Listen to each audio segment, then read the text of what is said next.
Welcome back to another episode on Vazza FC. So today we'll be talking about the Premier League games of the weekend this week that has just gone, and I'm not going to do a preview of tonight's game and tomorrow night's game, but I'm going to do a review. And we have a very special guest coming on to YouTube for the first time, making his YouTube debut. Let's welcome on Kurtis LOCKE. Hello. You can stand there in the camera, there we go. So let's start, let's talk about the matches this weekend. So the first game of the weekend saw at the lunchtime kickoff Watford taking on Everton, and I seriously thought Everton was going to win it, but it turned out to be a Watford 3-2 win, and it was a convincing result for them after they've had some poor results in the past. And the goal scorers for Watford were Chuka, 2 for Chuka on his debut, and Proider with a lovely header. And Lukaku got 1 goal, and he got a consolation goal and made it 3-2. And there we have it, 3-2. So the second game of the weekend was Arsenal, my team, taking on Stoke City, and it was quite convincing for Arsenal again. They were bound to win it and finished 3-1. Very good result there. Yes, very good result, and it was a very controversial penalty to give away by Arsenal that Charlie Adam took straight down the middle, I think, and they went 1-0 up. Then luckily Arsenal got that goal just before half time by Walcott. Then in the second half came in Ozil with a marvellous, I must admit, marvellous header. Oh, well, he was very hot. He was unlucky.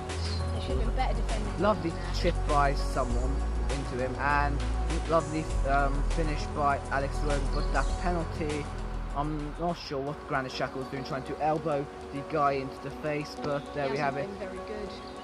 No, he's only scored 2 goals for us so far. He's given away so many fouls.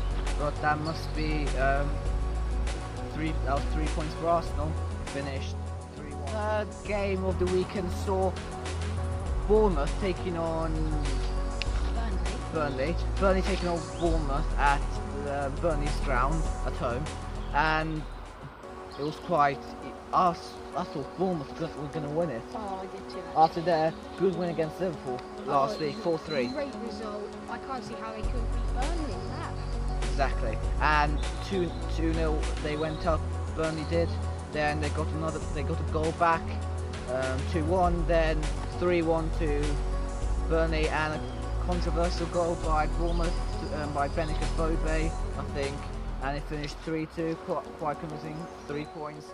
The fourth game of the week saw Hull City taking on Crystal Palace, and this was really unexpected. Crystal Palace having loads of high scoring games, I think. Lately? Yes, lately. And Palace went up 1-0, then came back 1-1, 2-1 to Hull, 2-2, then 3-2 to Hull, then 3-3. It was a controversial penalty for Hull City. Yeah. That Robert Snodgrass dive. Oh, he was very bad. He should have been sent off, but at the end of the game he did apologise for being stupid, and Crystal Palace got a penalty. That was definitely a penalty, and this game finished 3-3, and nothing to separate two teams much. Not really, other than that Hull City are better divers than Crystal Palace. Exactly, 3-3. It finished 3-3. Nothing to say much about them. 3-3. Fifth game of the weekend saw Swansea taking on Sunderland. This was a very unexpected result. I thought I made a prediction of, was it 2-1 to Sunderland? I can't remember, but 2-1 to Sunderland. I seriously thought Sunderland were going to win. Came up Swansea with 3 lovely goals, and Swansea have been pretty bad in the past few games. They've lost 2 of their last 5 now, but they've won 3 of their last 5. That's Bob Bradley's 2nd win as Swansea manager, and that's very good for Swansea. They'll be rising up the table eventually, and it finished 3-0 to the Stoke. This last game on Saturday, 5:30 kickoff, was the most amazing game of the weekend, I must say. It fit Leicester City 4, Manchester City 2, and who thought Leicester, who have had a bad start to the season, would beat Manchester City? And I think that the reason they beat Man City was because they didn't have Aguero or Fernandinho. Well, don't you think? And Aguero certainly Otamendi. does change the team a lot. Yes, exactly. And they're playing Arsenal next week, my team, on the weekend, not tomorrow. We're playing Everton tonight. I'll talk about that shortly. And Jamie Vardy with that amazing hat-trick. Amazing. Ended his goal drought. Ended 4 goals this season, I think. 4 goals? Yeah. Ending his goal drought. Oh, he's been poor this season, but now he's been better and the life's going because we're in the woods. Sorry. Well, we all know that Leicester only won that because they played like they did last season. Exactly. They beat them. They beat Man City last season twice, I believe, and Man City got 2 consolation goals in between the 80th minute and 90th. That ain't and gonna do nothing. all you had to say to Kurtis, thank you. And what could we say? 4-2. Leicester City, 3 points. Leicester rising up the table. Man City. Man City, if you're watching this, you have to wake up if you're gonna be contenders for the league this season. We know you're watching this, Man City. Yes, we know you are. Everyone is. Everyone is, because loads of Man City fans are out there, especially one of my teachers at school. So it finished 4-2. Leicester City. So it came down to the 12 o'clock kickoff of the Premier League on the Sunday.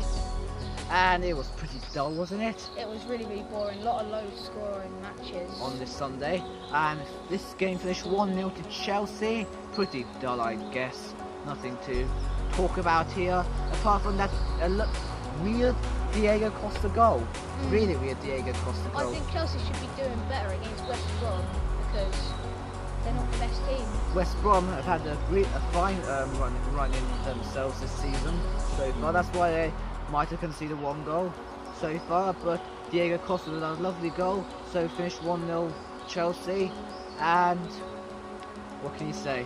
Chelsea, you are real contenders for the Premier League, and I think it's between Arsenal and Chelsea at this moment. Oh, yeah. And 1-0 Diego Costa, lovely goal, well, weird goal. It finished 1-0 Chelsea. Was it that it went in? Yeah, it did go in. Okay, finished 1-0 Chelsea. 7th game, 8th game. 8th game of the weekend saw Man U taking on Tottenham, and this was another dull game, really dull.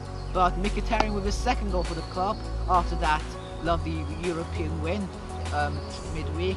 And I thought Man U were going to win because their flight from the Ukraine to England must have been tiring during midweek, but it saw Mkhitaryan score his 2nd goal in 2 games, all competitions, and Tottenham, I thought they'd do much better in the light down, I can't see. Sorry. Up a bit. Sorry. And the Tottenham, there's nothing to say much about them. What have they done? Nothing. I don't think they're going to win the league. They are contenders, but I don't think they're going to win the league because they've been really poor so far. If they lose to Man U, come on. And I thought it would be a draw. I thought they could get a goal past them, but it didn't seem like they'd get a goal past them. So, Mkhitaryan with a lovely goal. And they finished 1-0 to Manchester United, and Man U rising again. The weekend saw Southampton take on Middlesbrough. Was it? Yeah. And Sofian Buffal scored his 1st goal in ages, or was it his 1st goal for the club? And this was another dull game. Middlesbrough, who were on a high last week, beating Hull 1-0, lost 1-0 this weekend. Southampton, who have had a poor run in so far, after they beat Arsenal 2-0 in that EFL Cup, and 1-0 Southampton. All credit goes to Southampton playing well in that game, beating Middlesbrough. And there you have it, 1-0 to the Southampton, and 3 points. Southampton are getting better now. Last game of the weekend saw Liverpool take on West Ham. Liverpool went up 1-0 by that lovely Lallana goal, Then saw West Ham come in with that lovely Pies free kick. What the heck was Karius doing with that goal? I don't know. Then Mikel Antonio went in and scored another goal. West Ham went 2-1 up, and Liverpool got a controversial goal to make it 2-2 and get a point out of that game. And Liverpool, you have to do something. You have to do something. They're not doing good enough. They're not doing good enough. You need to do something, or you're not contenders for the league this season. You can't. You have to beat Bournemouth and West Ham. 6 points you've dropped. There's 5 points you've dropped there. Come on, Liverpool. And West Ham, congratulations to you for drawing to Liverpool. And there you have it. It finished 2-2 there. And what else can you say? Nothing. And final score of 2-2. And let's get on to the prizes of the best player of the week. There was about 2 or 3 candidates for this one, but I'm going to give it to Jamie Vardy, who came along partying with that lovely hat-trick against Man City. So I'll give it to Jamie Vardy. Lovely hat-trick. Got Leicester the win. So Jamie Vardy, you are my player of this week. I'm gonna choose is Robert Snodgrass because of his stupid dive, his penalty score that shouldn't have been a penalty, and he did admit after the game, as I said, that he did do some stupid stuff, and he should have been sent off for a bad tackle, a second yellow card. So Robert Snodgrass, my friend, you are my worst player of the week. You have to not dive anymore, please. And you did the right thing to admit that you did something naughty. And to be fair, you don't do it in the first place. Yeah, and Kurtis, you said your worst of the week was Alexander Kolarov, wasn't it? I would say Kolarov. And why would that be? Well, he was leaving the Man City defence very, very exposed, leaving Jamie Vardy and Riyad Mahrez to just run all over him. Yes. Okay then. So that's they're my worst player and my best player of the week this week. So there you have it, guys. My Premier League review of this week. And thanks for Kurtis for coming along and being on my channel. And sorry about the lighting. It's a bit dark here as we're walking home. And thank you for watching. Hope you enjoyed this. Please give it a thumbs up, subscribe if you're new, and I hope to see you on the next video, which will be the review, yay, of tonight's game and tomorrow's game. And before we leave, we've got to look at the Premier League table, and at the top there sees Chelsea with 37 points, Arsenal with 34 points, and so on and so forth. Same thing. At the bottom, drop Sunderland to the bottom, and 19th Swansea, I think. And nothing's changed much. And that's it. That's all for today. Thank you for watching. Please like and subscribe this video, and we'll see you very shortly. And before we leave, don't forget to veer. I said don't forget to veer. Please like, subscribe, and we'll see you in the next video. Thank you for watching.